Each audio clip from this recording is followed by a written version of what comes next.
శోధనలో ప్రవేశించకుండా, శోధకుడు అపవాది. దేవుడు ఎవరిని ఎన్నడూ శోధించడు. అర్థం చేసుకోవాలి.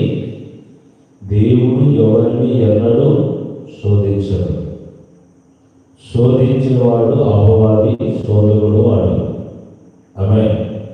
కాబట్టి శోధించబడిన వాడు నేను దేవుని చేత శోధించబడుతున్నానని ఎన్నడూ అనకూడదు.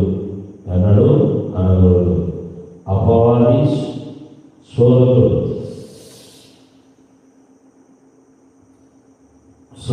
వాడు కనుక వాడే శోధిస్తాడు.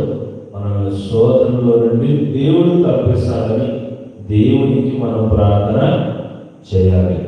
నంబర్ 1 ప్రార్థన, శోధనలో సంఘం పడకూడదు, నువ్వు పడకూడదు.